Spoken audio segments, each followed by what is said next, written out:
Welcome back. You are listening to the home of forbidden romances. Prepare yourself, because tonight's story will leave you breathless. The shovel hit the wet earth with a sickening squelch, the sound of a man digging his own grave under the relentless, freezing rain. Faster, you useless rat.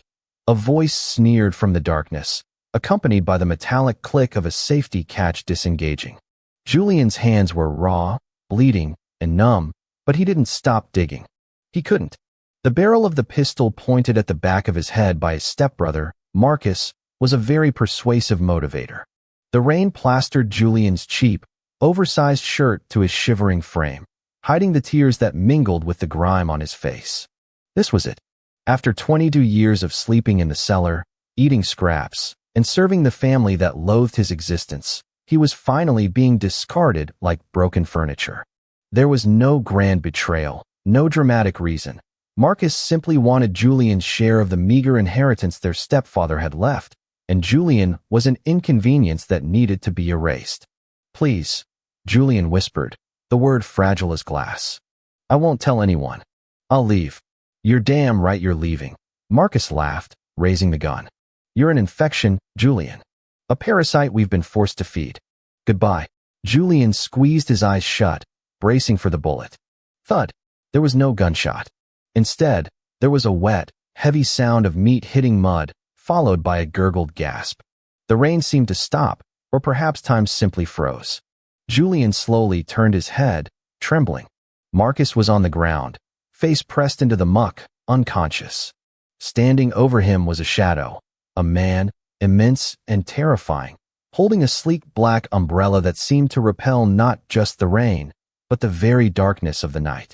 He was dressed in a suit that cost more than Julian's entire life, his shoes polished to a mirror sheen despite the filth of the scrapyard. The stranger tilted the umbrella back, revealing a face carved from cold marble. High cheekbones, eyes the color of aggressive mercury, and a mouth set in a line of absolute disdain. "Get up," the man commanded.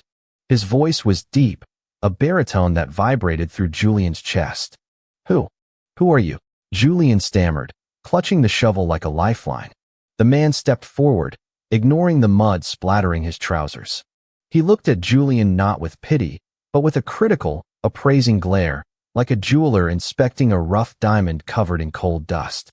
"I am Silas Thorne," the man said, extending a gloved hand. "And you, Julian, are late for your coronation." The interior of the limousine was a different universe. It smelled of aged leather, bergamot, and expensive scotch.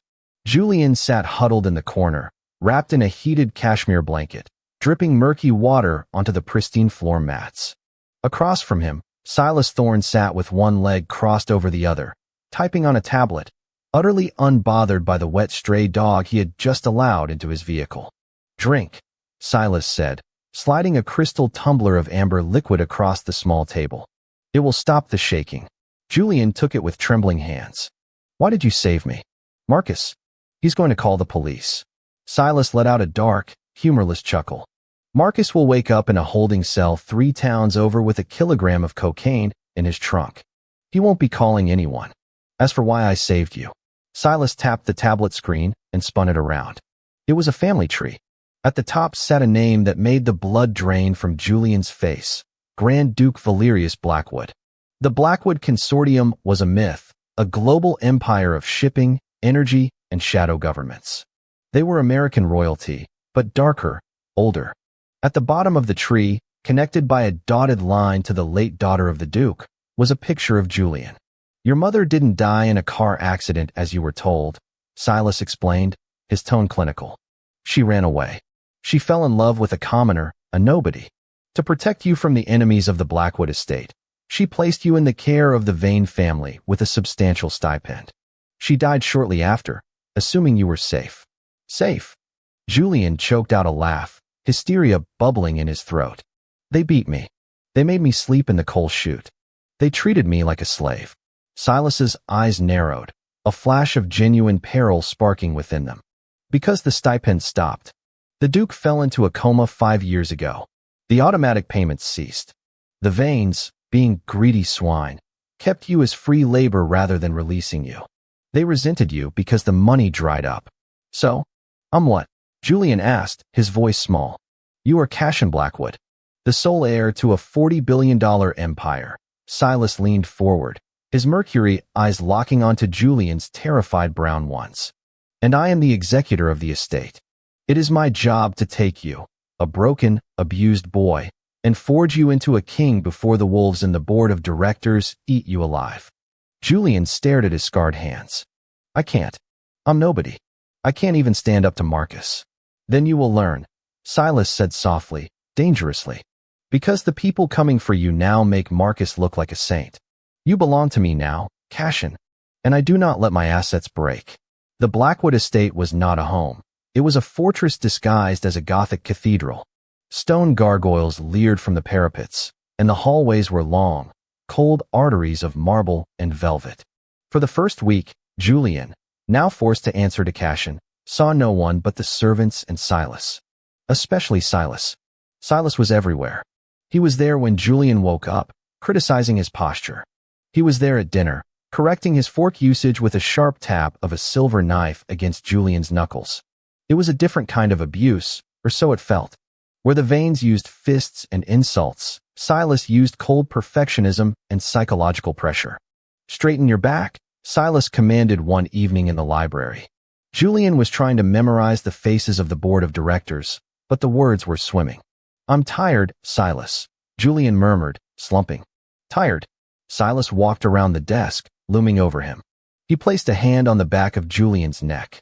It was warm, heavy, and possessive.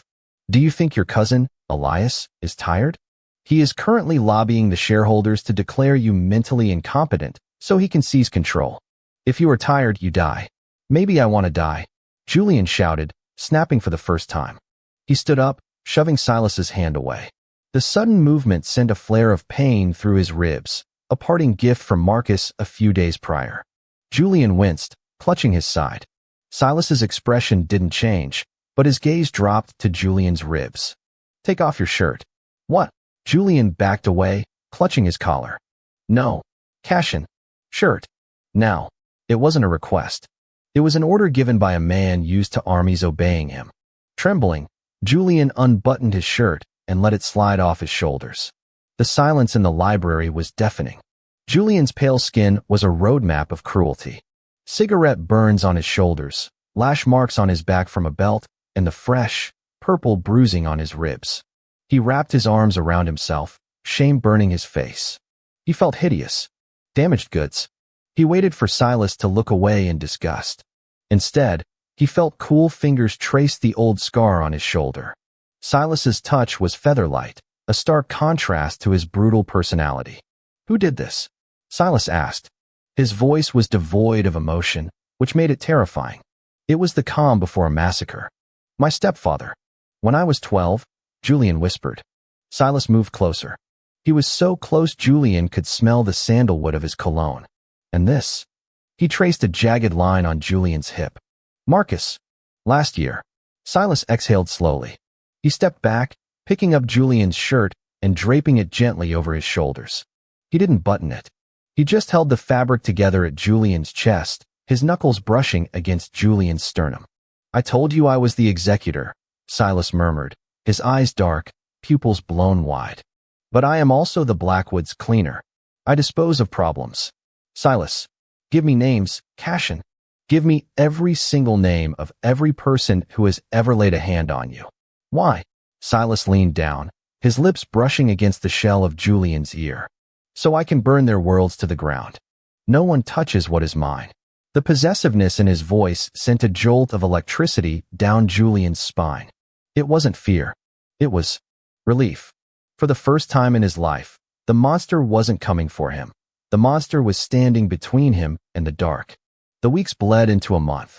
The transformation was agonizing but undeniable. Julian was learning. He learned to walk with his head high, ignoring the whispers of the staff. He learned to dissect a financial report. He learned that Silas Thorne drank his coffee black, hated incompetence, and slept 4 hours a night. He also learned that Silas watched him. Constantly. It came to a head the night before the grand gala, Julian's public debut. The stress was suffocating. Julian was in the conservatory, pacing among the orchids, hyperventilating.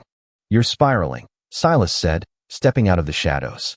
He was wearing a tuxedo, having just returned from a security briefing.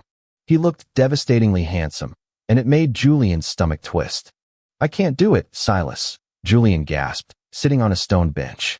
I'm a fraud. Everyone will see it. They'll see the boy who dug his own grave. They will see what I tell them to see, Silas said, kneeling in front of him. It was a shocking break in protocol.